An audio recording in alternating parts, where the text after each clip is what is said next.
ஆரம்பத்தில் தமிழ்தாய் வாழ்த்தும், முதல்ல தமிழ்தாய் வாழ்த்தும், இறுதியாக நிகழ்ச்சி முடியும் போது இறுதியாக தேசிய கீதமும் பாடப்படுவதுதான் வழக்கம். ஆனா இந்த முறை ஆளுநர் வரும்போது மரபு மீறப்பட்டு 2 முறை ஏன் தேசிய கீதம் பாடப்பட்டு? தமிழ்தாய் வாழ்த்துக்கு அப்புறம் தேசிய கீதம் பாடினது தப்பு, தேசிய கீதம் 2 முறை பாடினது தப்பு. அப்படி ஒரு நிகழ்வு இதுக்கு முன்னாடி இந்த சட்டசபையில நடந்ததே கிடையாது.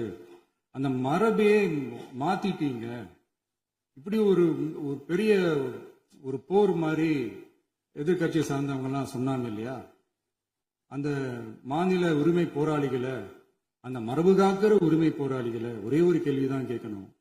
2021 ஆகஸ்ட் 2 ஞாபகம் இருக்கா? Centenary celebration of Tamil Nadu legislature.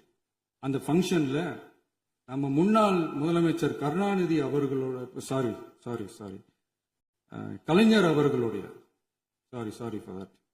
கலைஞர் அவர்களுடைய புகைப்படத்தை மாண்புமிகு குடியரசுத் தலைவர் திறந்து வைக்கிற ஒரு ஃபங்க்ஷன். அந்த ஃபங்க்ஷன்ல நேஷனல் ஆந்தம் ஃபாலோடு பை தமிழ்தாய் வாழ்த்து அப்படின்னு அறிவிச்சது ஞாபகம் இருக்கா? அதாவது தேசிய கீதத்துக்கு அப்புறமா 2வது முறையா, நோட் திஸ் பாயிண்ட் மாண்புமிகு பேரவைத் தலைவர் அவர்களே, பிளீஸ் நோட் திஸ் பாயிண்ட். தேசிய கீதத்துக்கு அப்புறம் 2வது முறையாக தமிழ்தாய் வாழ்த்து பாடப்படும் அப்படின்னு சொன்னது ஞாபகம் இருக்கா?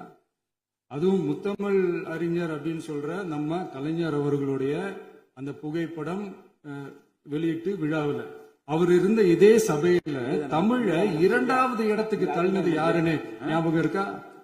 அது மட்டும் இல்ல, அந்த தேசிய கீதத்தை நாட்டுப்பண் நேஷனல் ஆந்தம்னு சொல்லி அதே பங்கன்ல கடைசியா பங்கன் முடியும் போது செகண்ட் டைம் தேசிய கீதம் பாடினதும் ஞாபகம் இருக்கா? இதே அவையில் தான், அது அவை குறிப்பிலும் இருக்கிறது, இதே அவையில் தான் நடைபெற்றது.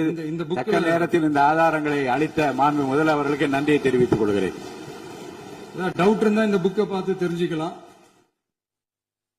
அதனால